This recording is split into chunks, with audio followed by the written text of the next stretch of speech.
Hey everyone, this is David Brown, and this is the second video in my series on raptor identification practice using photos from the Ashland Hawk Watch 2023 season. In this video, the photos are all coming from the second half of September. If we look at this first hawk, we see that it doesn't really have a really long tail like the accipiters would show. It's more well balanced. So just based off of the shape, I would say that this is in the Buteo genus. If we look at the wingtips, they're made up of 4 feathers, 1, 2, 3, 4, which gives it a somewhat pointed appearance. On the breast, we have some vertical streaking, but it's not really a distinct belly band. It kind of starts all the way up at the upper breast. And we don't really have dark patagial bars. It has a little bit of marking, but not the dark patagial bars we would see on a red tail. And we see that the tail has some banding on it. Trailing edge of the wing is fairly dark. Putting all that together, this is a juvenile broad-winged hawk. And here's a side view of the same bird. And looking at this, would you be able to tell that it's a broadwing?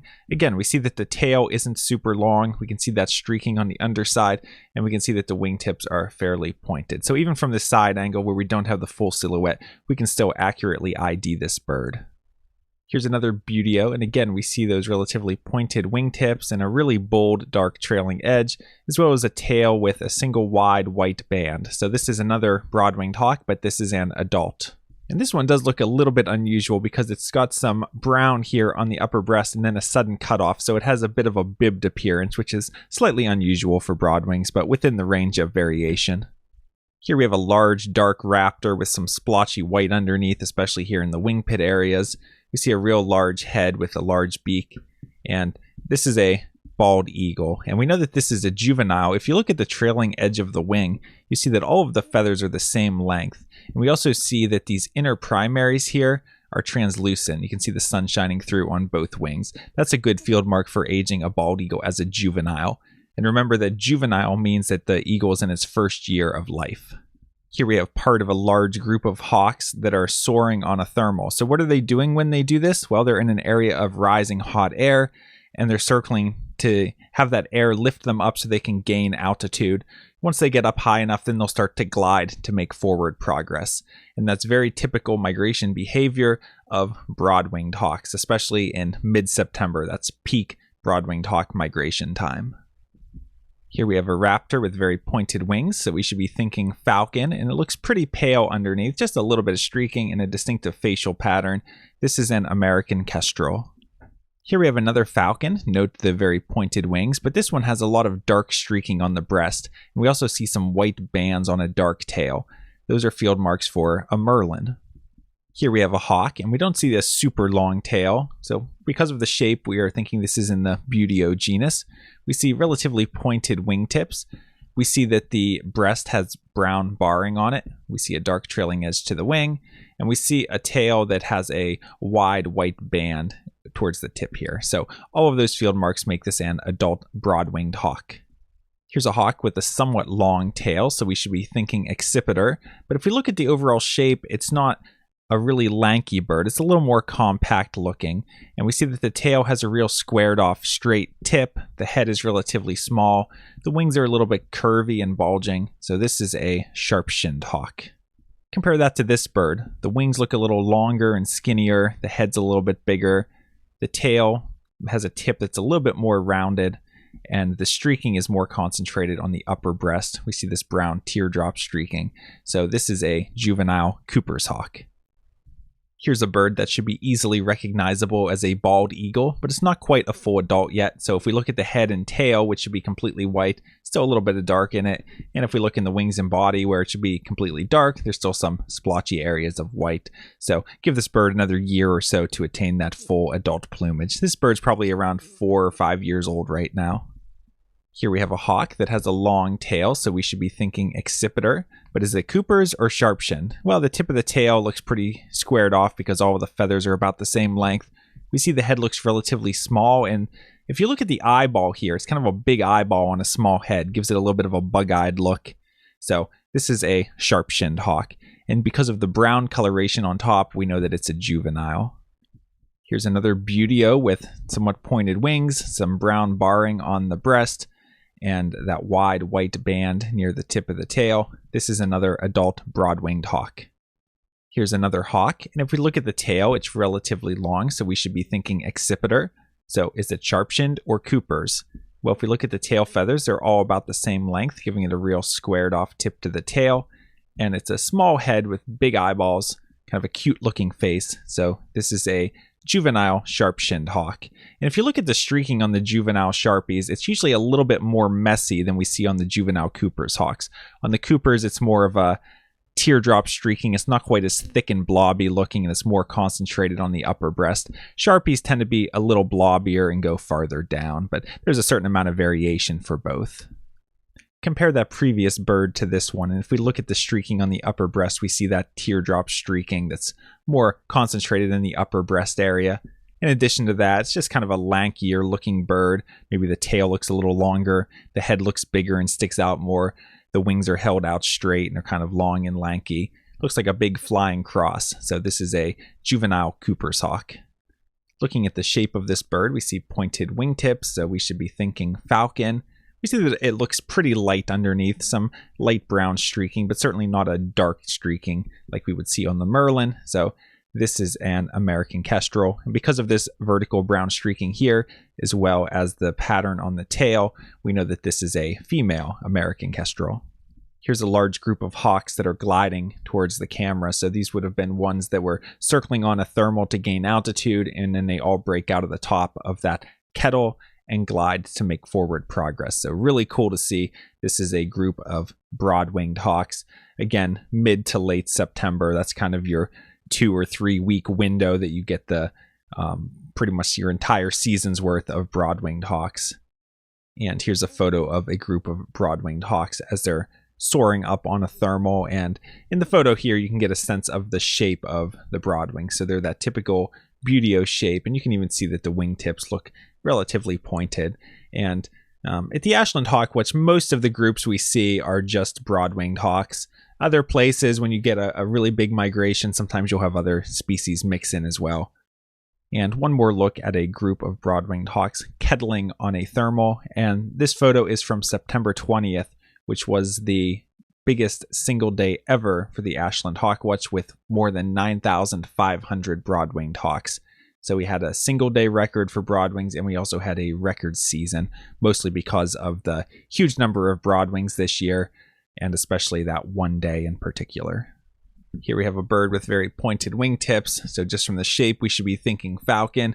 We look at that distinctive facial pattern, and we see that underneath it's relatively pale with just some blue dotting. Those are signs of a male American kestrel. Here we have the side view of a raptor. We see the head is sort of white with a black stripe that goes through the eye. The rest of the underside is mostly white. We do see some black highlights here on the underside of the wing. And then on top, it's mostly brown with some little white dots. Those dots indicate that this is a juvenile, and it is an Osprey. This raptor has a somewhat distinctive shape. It's kind of got a long tail like the Accipiters, but it's also got very long, somewhat pointed wings, almost like you would see on a falcon. And the face almost has a facial disc like an owl would have. So this is actually a northern harrier, and you can see that it holds its wings up into a little bit of a V called a dihedral. And we see that this one is very tan underneath, not much streaking at all. That's an indication that this is a juvenile northern harrier. Here's a hawk with a long tail, but the tail is very squared off at the tip and has not so much a lanky shape, but more of a compact shape with really bulging wings and a small head. So this is another sharp-shinned hawk, and the streaking on the breast shows that it's a juvenile. Here we have a raptor gliding high overhead. You can see it's really pushing those wrists forward in that glide posture, which makes the wingtips look very pointed. So a much different shape than this bird would be showing if it was soaring and had its wings and its tail all stretched out. We do see that it appears to have dark patagial bars. You see that on both wings, even with the somewhat lousy photo quality. And we might even imagine a belly band going across here. You can probably see where I'm going with this.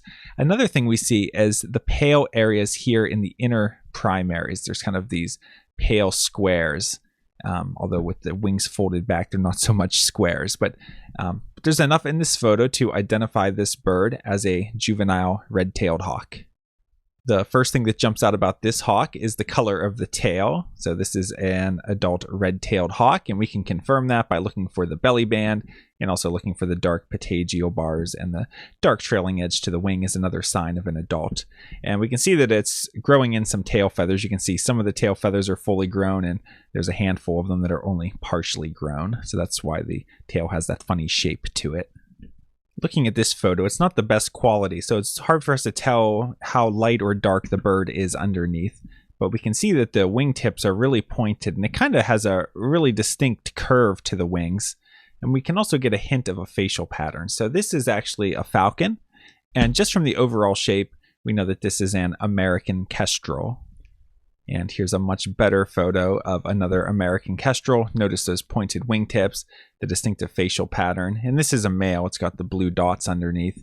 And we only really see the outer tail feathers here, which tuck underneath, which are the ones that have some barring on them. But if the tail was fanned more, we would see the completely orange tail feathers that most of the tail feathers are.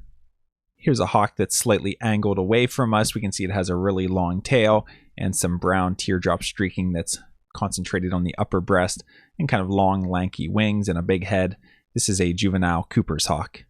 Here's a bald eagle, and I would call this a full adult. It does have a little bit of black on the outer tail feathers, but I don't think that's enough to worry about. Here's a raptor that's a little funny looking. So we see a two-toned coloration overall, with dark here on the body and in the underwing coverts, and then the actual flight feathers are more silvery. We see a red head.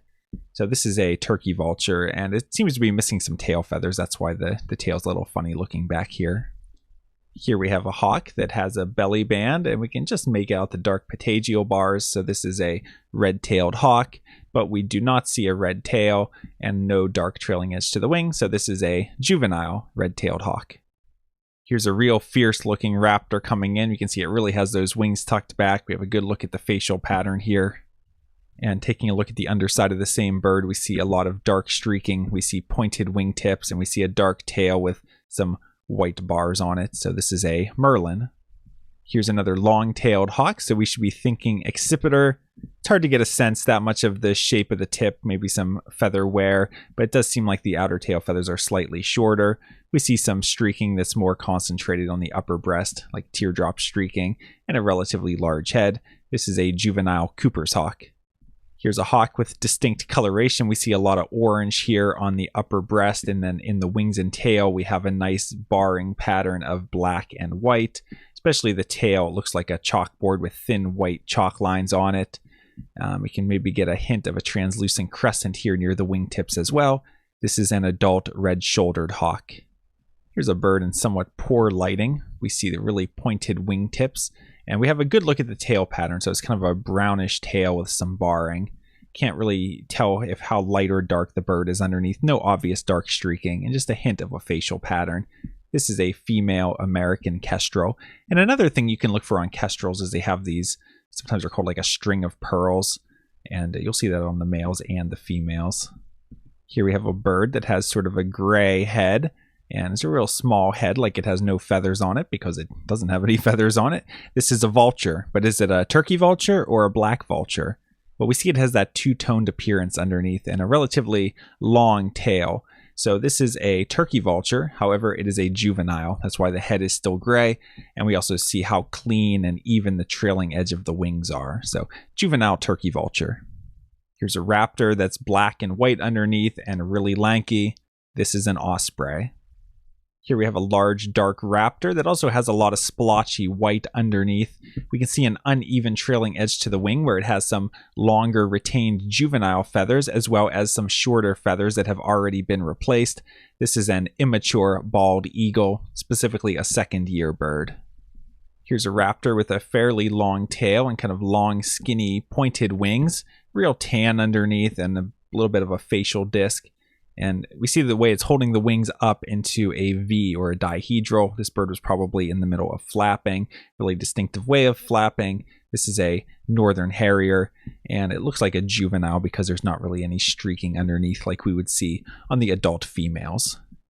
Here we have a bird with a really pointed wingtips, and again we see those string of pearls along the trailing edge of the wing.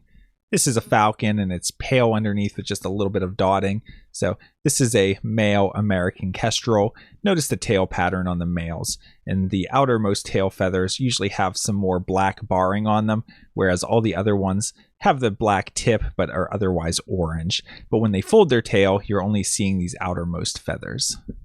Here we have a large dark raptor with a large head and really large bill. We see a perfectly even trailing edge to the wing. We see that the underside of the body is completely brown as well as the head. So this is a juvenile bald eagle. This bird has a grayish head, and if we look at the shape, it has a really compact shape with a very short tail. You can see the talons, the toes are almost sticking out past the tail, and completely dark underneath other than some silver here at the wingtips. So this is a black vulture. Here's a hawk with a long tail that's somewhat squared off at the tip, and it's a little more compact looking. It's kind of a medium to longish tail. The wings look a little bit curvy, the head looks small. This is a sharp-shinned hawk. Here's a bird with very pointed wings, so we should be thinking falcon. It looks like it has dark streaking below as well as a dark tail with some white bands. This is a merlin. Here we have another falcon. Notice those skinny pointy wings, and on this bird we can see it's very pale white underneath, and we can see some orange in the tail. This is an American kestrel, specifically a male. Compare that to this one, which is the exact same shape, but we can see some banding on the tail and maybe a little bit of vertical streaking on the upper breast. So this is a female American kestrel. And I'll go back and forth a few times. So this is the female, male, female, male. So you can just notice a few of those plumage differences. Here's a large dark raptor. We see a lot of brown on the body as well as in the head. We see that there is some white underneath, specifically in the wing pit area. That rules out golden eagle if you see a lot of white in this area. Plus the time of year being September, we wouldn't expect golden eagles. This is a bald eagle, and specifically to age it, using the brown body and head and where the white is in the wings, as well as the even trailing edge to the wings, we know that this is a first year or juvenile bald eagle. Here we have a hawk with a large head and a long tail that looks like it's curved at the tip. We can see the outer tail feathers maybe end here, but the more central ones extend a little bit farther. This is an adult Cooper's hawk, and we know it's an adult because of the horizontal barring on the underside. Here we have a lanky black and white raptor. This is an osprey. Here's a photo that might throw you off because this bird looks surprisingly lanky compared to how we normally see this species. Looking at the length of the tail, it's kind of a medium length tail. So we should be leaning buteo on this bird. We see real pointed wingtips, and that should be leaning us towards broad-winged hawk. We see that it has almost no streaking underneath, maybe a little bit of some brown dots here and there. So this is just a very lightly marked juvenile broad-winged hawk. Here's a hawk with a long tail, so we should be thinking Accipiter. We see the brown teardrop streaking that's concentrated on the upper breast, relatively large head, and holding wings out real straight, kind of lanky, looking like a big flying cross. This is a juvenile Cooper's hawk. Here's another hawk with a long tail, but doesn't look quite as lanky as the other one. Looks like it has kind of a big eyeball and a small head. The wings look a little bit more rounded, a little bit more compact looking overall. This is a sharp-shinned hawk. Here's a small raptor with real pointed wings. We should be thinking falcon, especially with that facial pattern and this light underneath, a little bit of orange to it and some blue dots. This is an American kestrel. Here's another hawk with a long tail, so we should be thinking Accipiter. Real stretched out looking, kind of a large head, long tail with a somewhat rounded tip to it, wings held out real straight. Teardrop streaking on the upper breast. This is another juvenile Cooper's hawk. Here's a hawk with a medium length tail. We should be thinking buteo based on the shape of this. We see that it's got a clean upper breast that's just white, and then it has the belly band, and we see some dark patagial bars here. So we know that this is a red-tailed hawk. It's kind of got a pale appearance overall because it has no dark trailing edge to the wing, and it does not have the red tail. So we know that this is a juvenile red-tailed hawk, and it's a little bit more on the pale end of what we would see. You can see the head is pretty pale here and really white throat. And you should be getting the hang of these by now. You can see this is another hawk with a long tail. You can see it has a rounded tip to the tail because the outer tail feathers look shorter. It has the vertical teardrop streaking that's concentrated on the upper breast, kind of a brownish head, and long, lanky wings. This is another juvenile Cooper's hawk. Here we have a raptor that's pretty much just dark underneath, except we do see some silver here near the wingtips. Really short triangular tail, kind of a straight trailing edge, other than it seems to be growing in some tail feathers. And we can see how short the tail is because the toes are even sticking out past it. This is a black vulture. Here we have a large dark raptor, and you can see that the underside of the body and the wings are mostly dark with some white still, and that the tail is mostly white with a dark tip, and the head is somewhat whitish, kind of with some black near the eye, which actually gives the head sort of an appearance of being like an osprey. But this is a bald eagle. You can see how large the beak is on it. And this is an older, immature bald eagle, so it's kind of starting to get towards that adult plumage that it would attain around 5 years of age. So this bird's probably around a 4th year bird. All right, that takes us through the end of September. Be sure to follow along with the rest of the series as we go through photos from October and November from the 2023 season of the Ashland Hawk Watch. From Lyco Birds, this is David Brown. Thanks for watching.